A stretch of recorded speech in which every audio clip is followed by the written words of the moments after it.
Once the sun falls in the desert, temperatures can drop by 40 degrees, and creatures of the day give way to those of the night.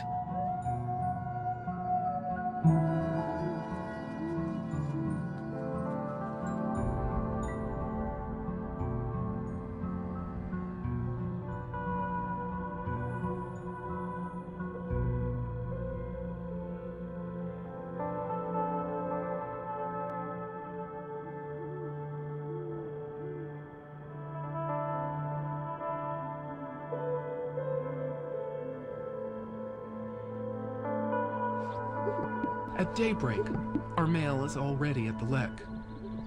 He's been here every day for the past 3 weeks. Weaker males have dropped out, leaving only those with staying power.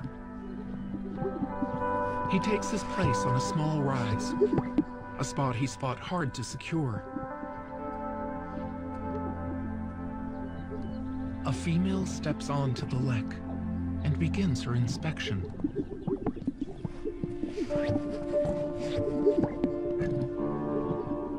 The males inflate, tails spread, but beyond displaying, they're powerless. It's the female who holds the cards. To a spectator, males might all look alike, but the females can clearly distinguish. Just what they're searching for is not altogether clear. Is choice based on looks or sound, stamina and strength? Despite decades of study, the jury's still out. We do know that successful males display precisely and repeatedly, taking their cues from the females.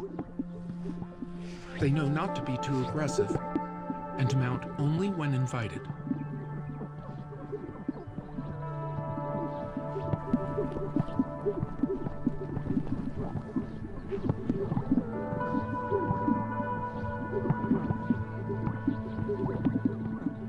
Surprisingly, most males never get a chance to mate.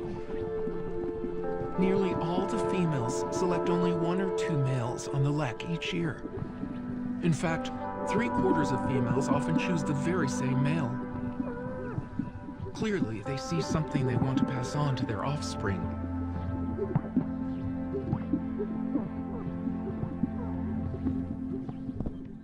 A female stands beside our male, sizing him up. She approves and gives her solicitation display.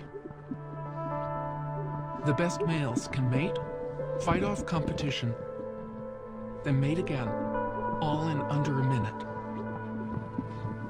Scientists recently counted a single male mating 37 times with 37 females in 37 minutes. Once they've bred, the hens have no further need for the male. They'll raise their offspring alone.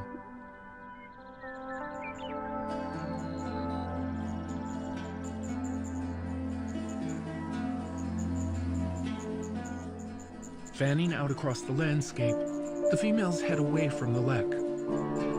Too many predators are drawn to these open stages.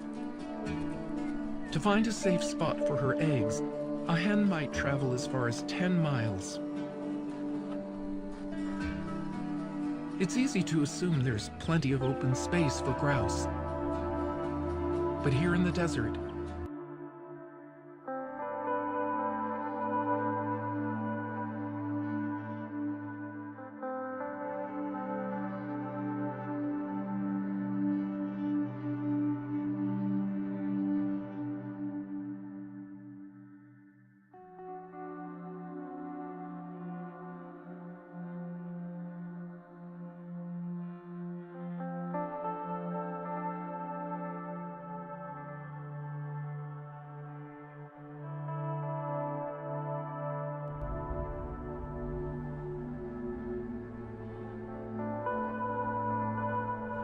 on the flats below lies the home of the grouse. They've spent the last 8 months hiding. But in early spring, their genetic imperative draws them to these open stages. Years of thaw and evaporation have left patches of salty sediment. The grouse use these clearings as leks, gathering sites for their mating ritual. Puffing their yellow air sacs, they make a series of popping sounds to intimidate the other males. They used to display in the hundreds. Today, they gather in the dozens. Our male has been practicing his display since February. He's put on weight over the winter. Testosterone has enlarged his neck pouch for the breeding season. He fills a balloon inside with more than a gallon of air, fans his tail, and squeezes the air sac. As other males approach, the contest begins. They only have a few weeks before the females arrive to establish their dominance and a territory.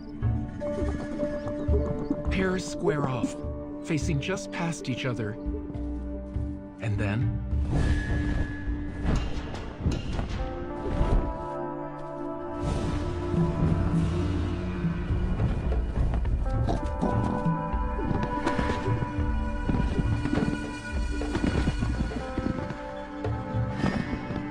fights are ferocious and frequent. Males battle dozens of times a day. Serious injuries are rare. Mostly, it's a battle to exhaustion.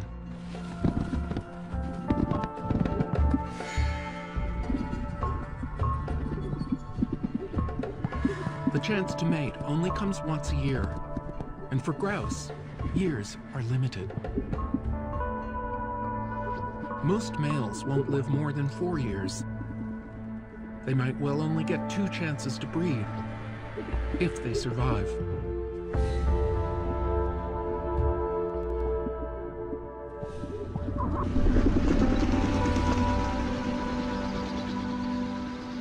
They'll be back at daybreak. Survival is pointless.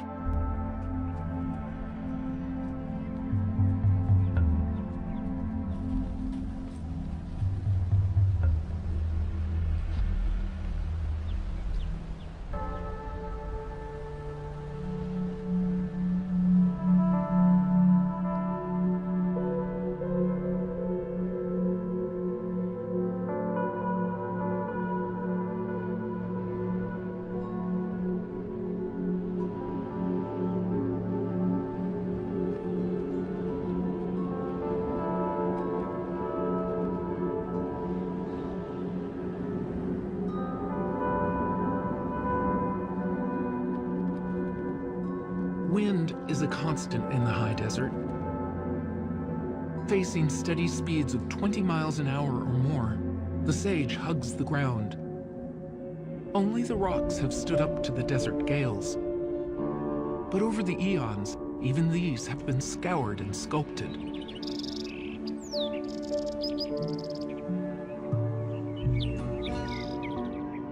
Each year, migratory birds fly hundreds, even thousands of miles to raise their young here. They synchronize their arrival with the emergence of insects. Some return to the exact same spot year after year, finding their small crevice once again in this vast expanse. For cavity nesting birds, rocks are the trees of the desert. Bluebirds use holes like these in place of hollowed trunks. Despite their brilliant blues, females pick their mates, mostly for the quality of his shelter. The tiny American kestrel is the only falcon in North America that uses cavities. With their ultraviolet vision, they track rodents by following their urine trails. Rock wrens nest between stones on the ground. They're highly adapted to life in the desert. Like many other desert dwellers, they get all their water from the insects they eat.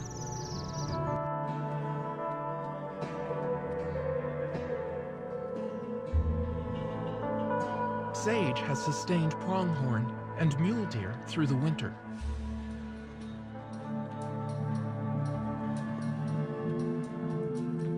With the melt, the deer head off to their summer ranges in the mountains. Pronghorn migrate within the sage. These antelope are the fastest sprinters on the continent, adapted to outrun the American cheetah. The cat is long extinct, but the pronghorns still run. They've been here for millions of years, unlike some newcomers. We're actually latecomers in terms of evolution, and many of us have failed to last in this exposed environment.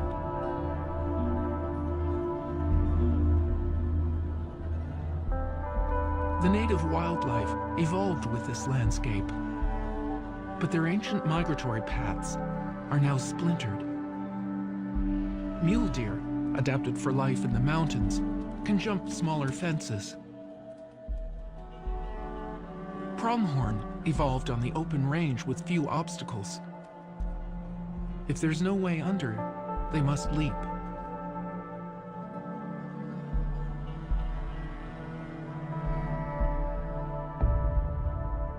Eagles have few boundaries.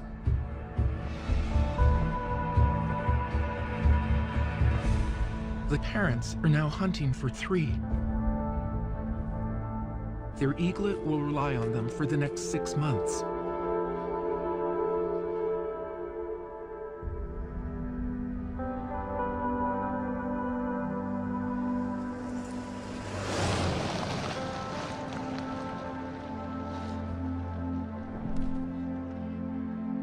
Roads turn the mule deer migration into a windfall for eagles.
When temperatures warm, the high desert comes to life, revealing the diversity hidden through winter.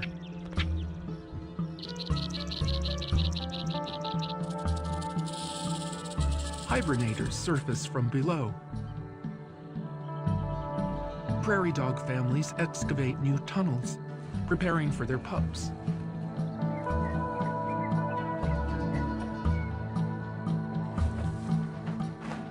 A badger digs her underground den, where she'll soon give birth.